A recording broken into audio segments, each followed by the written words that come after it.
Bon, on se retrouve, il est 8 h du mat. Actuellement, je tourne 20 minutes avant de partir au boulot, mais je devais vous en parler.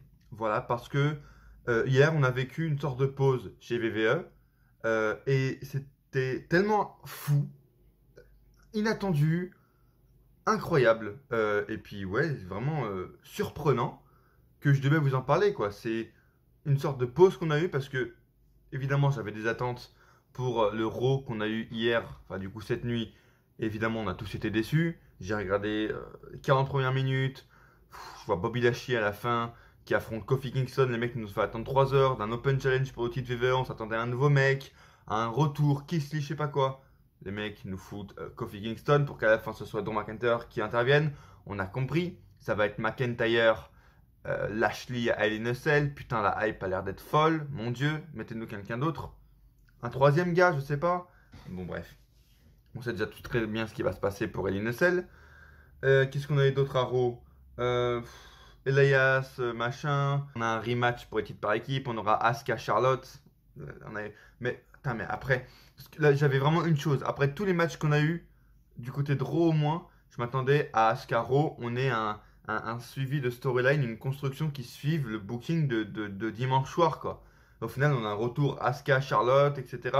Putain, on a eu un match exceptionnel. Je sais pas, faites-nous des promos d'Asuka qui changent, qui disent pourquoi elle a perdu. Charlotte également, qui veut sa vengeance ou qui apparaît même pas. Tu vois, des trucs cohérents.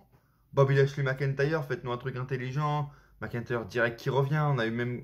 J'ai vu Priest contre le Miz. Morrison, je sais pas quoi, alors qu'un vrai Lumberjack. On a Mustafa Ali maintenant qui est un Lumberjack. C'est quand qu'il va se venger de Rétribution qui l'a trahi? Les gars, ils étaient en face de lui pendant le Lumberjack, il s'est rien passé entre eux. Arrête un peu, mec. C'est fatigant. Oh, c'est fatigant. Mais regardez, là, tous les haters, encore une fois, vous n'avez pas été là il y a 2 3 ans quand j'étais le seul à défendre Raw et SmackDown qui étaient légitimes et vraiment très bons. Mais là, regardez, je vais vraiment parler de WWE en positif parce que, encore une fois, mon intérêt, c'est pas de détruire. J'adore analyser le catch au niveau kayfabe et hors kayfabe parce que c'est hyper important et j'adore analyser ça parce que c'est ma passion. Et voilà, vraiment, ça fait des années, quand c'est bon, je le dis, et je suis le premier à dire que c'est bon. Et regardez, je suis prêt à faire une vidéo à 8 h du mat, avec ma voix du matin, pour dire que ce qui s'est passé dimanche soir, c'était exceptionnel. C'était exceptionnel. On a eu d'abord, je vais pas parler 20 ans, hein, je vous le dis direct, si vous voulez plus d'informations, j'ai tout dit dans ma vidéo Every Catch, qui est sortie hier. Elle dure pas trop longtemps, j'essaie de faire du montage simple, parce que j'avais pas le temps, mais qui est quand même assez cool. Je parle de John Cena qui tend vers un heel turn. Je vous explique pourquoi je crois vraiment à un heel turn de Cena dans les futurs mois à son retour. Je pense, j'ai un avis, tu vois, assez ferme, mais je pense qu'il est légitime. Donc allez voir ça si vous êtes d'accord avec moi. Je parle également de Cesaro. J'ai tourné la vidéo avant Backlash, mais ce que je dis rejoint de ce qui s'est passé après. D'ailleurs, la fin du match, on en reparle dans 2 3 minutes parce que cette vidéo va être assez courte. J'ai vraiment pas le temps. Et puis, voilà, 2 3 teasings pour ce qui arrive demain. Ah, le 19 mai, dis donc, la réouverture des bars. Bon, on va encore se bourrer la gueule. Oh, cinéma, trop bien, super Fast and Furious. Je prépare quelque chose d'autre pour le 19 mai, donc pour demain. Enfin, ça, c'est si j'ai le temps, parce que là, je me prévois de faire un montage en revenant ce soir du boulot. Enfin, bref. Allez me suivre sur les réseaux, c'est hyper important pour savoir ce qui va se passer. Est-ce que la vidéo sortira demain, le 19 mai, la vidéo spéciale, les gars. Vidéo Every Catch de hier et les réseaux pour savoir tout ça. D'abord eu un US Open Challenge dans le kick-off qui était super bon. Les notes, je les donnerai ce soir ou demain quand j'aurai le temps à un moment donné de les faire. Mais ouais, un bon 7,5 sur 10, clairement je pense. Assez court. Pourquoi par contre Ricochet a le droit à sa match en kick-off, sachant qu'il y a encore eu un rematch hier soir. Le mec, Sheamus est en rivalité avec Humberto, la semaine d'après avec Mansour mes couilles. Là Ricochet, je suis très content pour Ricochet, mais pourquoi en kick-off et pourquoi à la fin du match, il l'attaque comme un heel alors que le mec a perdu clean. Il l'attaque comme un heel, ça a aucun sens. Il a son revanche hier soir à Raw, il a eu sa revanche. Pourquoi? Il a eu sa revanche, il a perdu. Bref, mais très bon match quand même, assez cool. Et on ne s'attendait vraiment pas à un match dans le kick-off. J'aurais vraiment vu ce match en main show. Mais les matchs, il n'y avait pas besoin d'un match de plus. En main show, ils ont eu tous le temps et vraiment bravo. Parce que souvent, on a eu des shows de 3 heures où il y avait autant de matchs. Et pourtant, il y avait des matchs qui duraient 5 minutes. Là, on nous a prouvé qu'avec 3 heures, combien 6 matchs, ils pouvaient tous durer minimum 15 minutes. Bravo. Opener, triple menace. Les 5 premières minutes étaient assez longues. Elle se met dedans, elle ne trouvait pas la chimie. Puis c'est parti magnifiquement. Voilà, c'est très bien parti, ça a très bien continué. Il y a eu de la logique dans les moves. Aucune n'est passée pour une conne. Il y a une phase de domination de Asuka qui était hyper legit, où la meuf, on la sentait, tu vois, assez forte. Et puis, tous les contres étaient intelligents. Tous les suivis de prise, de mouvement, etc. étaient intelligents dans la logique des choses. De, oh, t'es dans cette situation, qu'est-ce que tu fais, tu vois. C'était pas un triple menace basique. On a vraiment... Chacune avait sa personnalité. On a senti Rhea Ripley avec plus de liberté aussi au niveau in-ring. Ça se sentait parce que c'était bien plus plaisant que depuis ses débuts à Raw. Et franchement, ouais, super cool. J'ai l'impression d'avoir vu un booking de NXT, d'un triple menace de NXT, quoi. C'était vraiment super sympa. Et je suis le premier à dire quand c'est bon. Et là, c'était super bon. Minimum 8,5, 9 pour ce putain d'opener qui était un opener en plus. On avait quoi, 20 minutes 17 minutes. Waouh, magnifique. Vraiment merci, quoi. Le seul point, le bémol, c'est que bon, Charlotte à la fin est debout et ne casse pas le tombé sur un replay. Sur Asuka plutôt, mais la fin est très bien amenée également, assez suspense, etc. Il y a vraiment eu un moment donné où j'ai cru que Ripley allait perdre. Magnifique opener. Franchement, putain, si on pourrait avoir que des matchs comme ça partout, à Raw, à SmackDown, etc., ça redeviendrait la meilleure compagnie de catch au monde. Mais magnifique! Les titres par équipe de SmackDown ont été défendus. Alors on a vu Rey Mysterio, Dominic qui ont été attaqués. Dominic Mysterio était dans les backstage chez le médecin. On savait très bien où ça allait mener. Mais ça n'a pas empêché un match avec une putain de storyline. Et ce qui fait le point important de ce match, c'est que oui, il est hyper bien, etc. Mais ce qu'il y a à noter, c'est qu'il n'aurait pas été super. Alors même s'ils avaient le même type de move, s'ils avaient construit la même construction de match, s'ils avaient la moitié du temps en moins, ça aurait été un match pourri. Là, on laisse le temps. Certes, c'est une histoire simple, etc., du mec qui revient, mais Mysterio l'a parfaitement vendu parce qu'il a eu le temps adéquat pour ça. Et encore une fois, pour n'importe quelle histoire, qu'elle soit compliquée, comme on a vu à la fin Cesaro Reigns, compliqué entre guillemets, ou même là, un match simple où le climax est de faire revenir Dominique qui gagne, etc., ils ont eu le temps pour le raconter, le temps pour mettre du suspense, pour faire des grognires folles de la part des champions. Et c'est beau, et ça amène à un feel-good moment. Les Mysterios sont enfin champions par équipe. On peut enfin avoir du nouveau. Et s'il vous plaît, séparez Bobby Roode et Dolph Ziggler maintenant. Ça n'a plus aucun sens de les laisser en équipe. Je veux dire, putain, à quel moment déjà Roode et en équipe sont en équipe? Ça n'a aucun sens. On n'a jamais su pourquoi ils étaient en équipe. Et on est bien. La construction qui suit derrière. Et on est bien du côté de SmackDown pour équipe par équipe, les gars. Voilà. Tout est bien. Jusqu'à ce qu'on arrive à là. Mais pour moi, c'est vraiment... Voilà, on a su que dès l'intro que le show était sponsorisé par le nouveau film de Batista, Army of the Dead, en gros The Walking Dead. Voilà. Et du coup, on a eu des zombies. Dans les backstage, on a eu des interventions de John Morrison qui allait voir les zombies, machin, mes couilles. En fait, ce qui est intéressant à retenir ici, c'est les zombies, etc. Oui, ça a été sponsorisé. Ils ont bien fait la sponsor partout avec, comme j'ai dit, Batista qui fait la voix off de l'intro. On a eu des rappels à chaque fois derrière les écrans LED, derrière les commentateurs que oh là là, putain, attention, il y a un film qui va sortir. On a compris. Arrêtez de nous dégoûter déjà.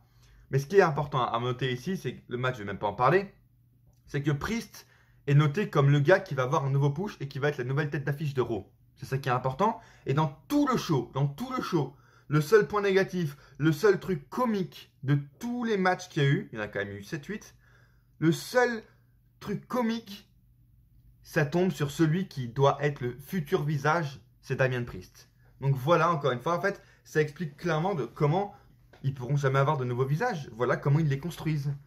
D'un côté comique, avec des rivalités à rallonge qu'on n'a plus envie de voir depuis 6 mois, c'est bon, ça aurait dû être terminé depuis février, cette histoire, et il continue encore. Le seul bémol, c'est ça quoi, c'est ceux qui veulent mettre en avant, qui veulent construire comme des nouvelles stars, ils les construisent comme les personnes les plus ridicules. Comment tu veux que Damien Priest réussisse avec ça?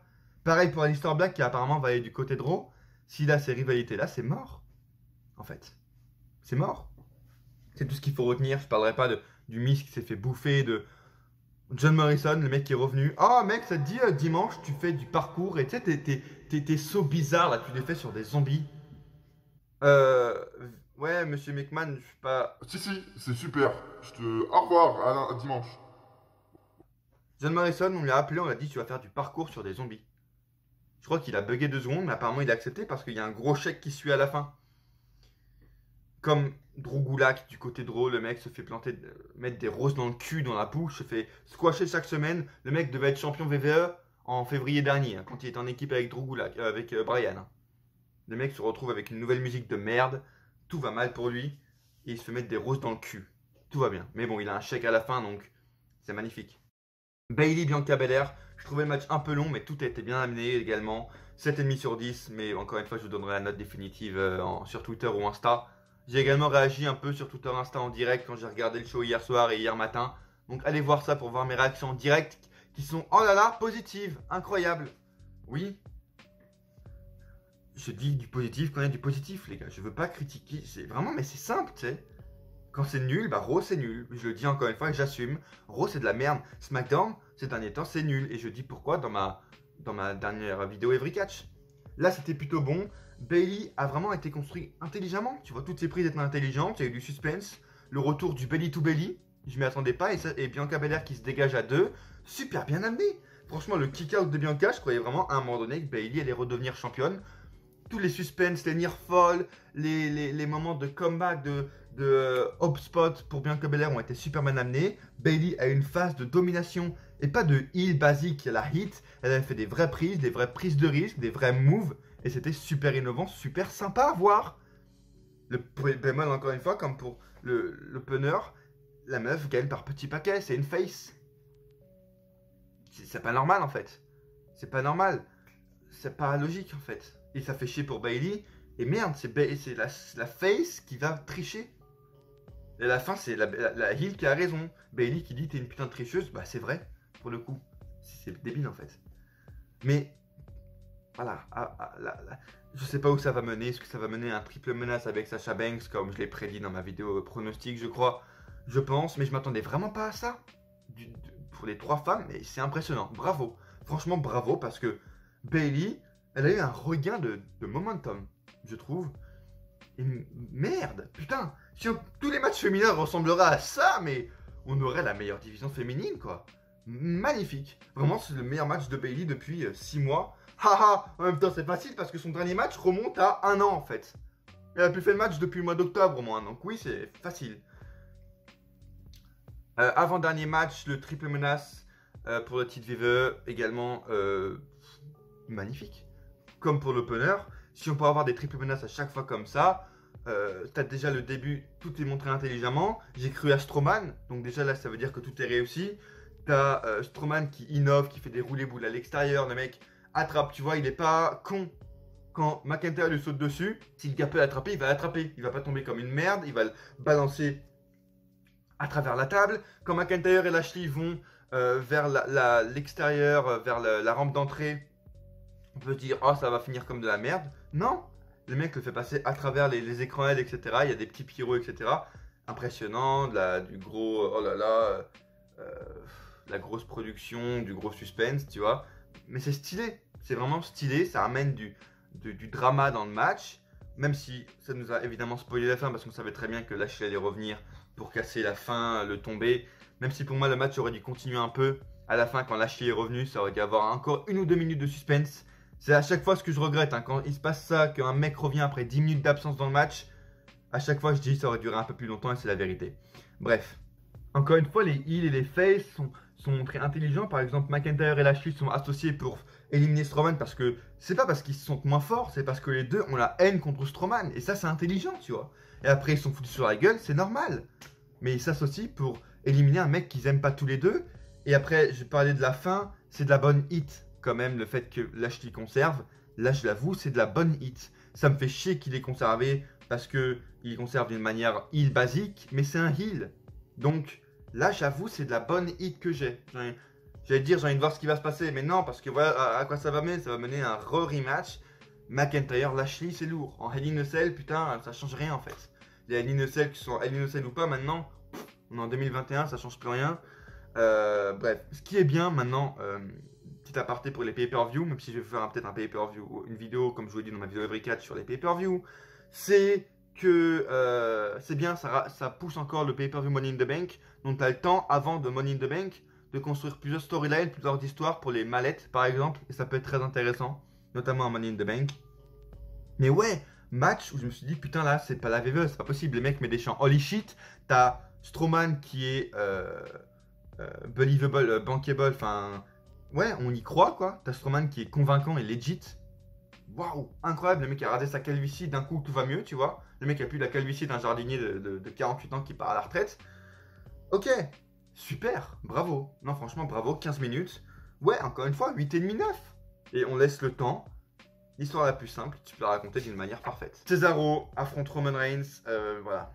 Malgré ce que j'ai dit dans ma vidéo Every Catch, dans mes pronostics, j'ai eu le wow. Les gars, quand j'ai vu Cesaro arriver en main event, en mode 1v1, présenté par Greg Hamilton, j'ai vraiment eu oralement le wow qui est sorti, quoi. En mode, putain, il est là, quoi, tu vois. Malgré tout ce qui s'est passé, le mec, il est en main event, en fin d'un pay-per-view, dans un match magnifique. Reigns s'est construit à la perfection. Le mec fait des petites hommages, des pics à Bryan en reprenant ses prises. Cesaro qui est également fort en contrant des prises, par exemple, de Reigns, etc., qui sont normalement pas très facilement contrables. Ils mettent des super cuts à un moment donné. Ça, c'est quand Reigns était au sol, Cesaro a repris le fait de foutre des avant-bras. Il a fait pareil à Reigns, etc.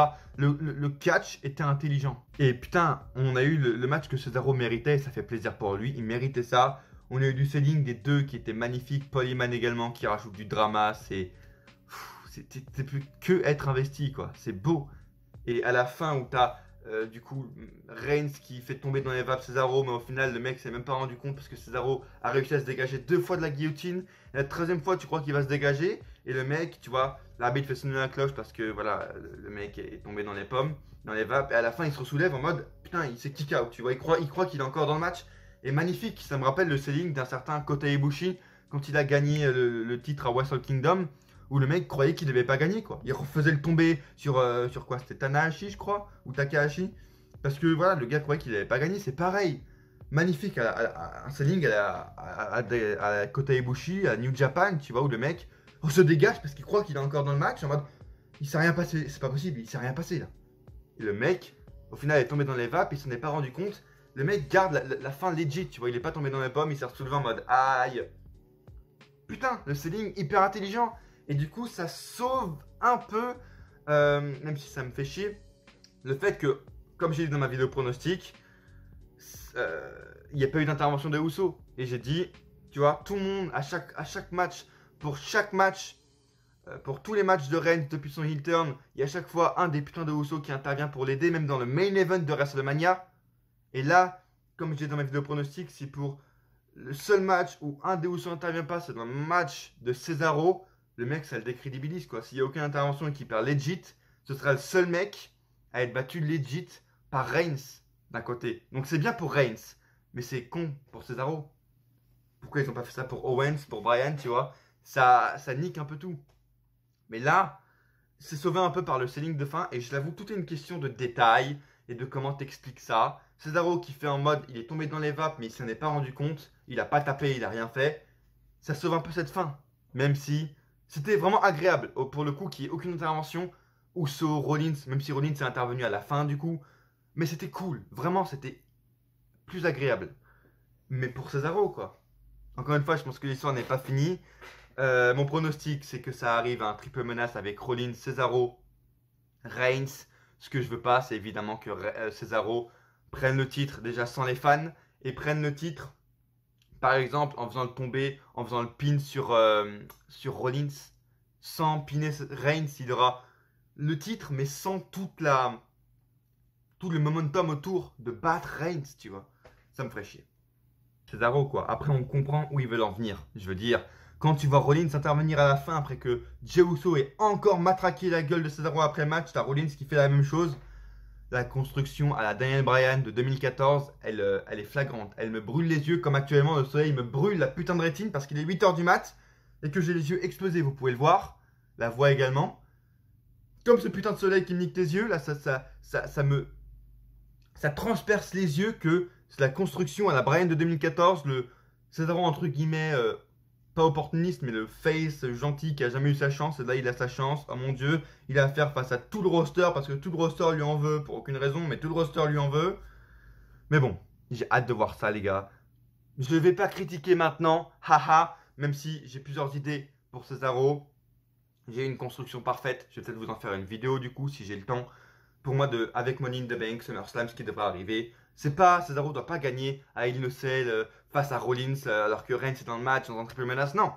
Si Cesaro gagne, c'est un 1v1, mais il y a plusieurs manières de l'amener et je vais essayer de vous présenter ça dans une future vidéo.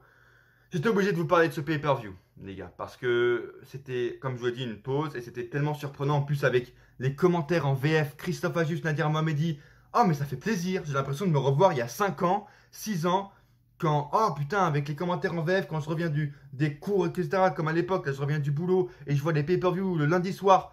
Je me suis cru à l'époque, ça m'a fait tellement du bien, plaisir, quoi. Merci Christophe Ajus et Nadir Mohamedi, les commentaires étaient super, même si encore une fois, il y a 2 secondes de décalage. Mais j'arrive à m'y faire et ça fait plaisir. Putain, ça me sauve de Michael Cole, des Pat McAfee, mes couilles.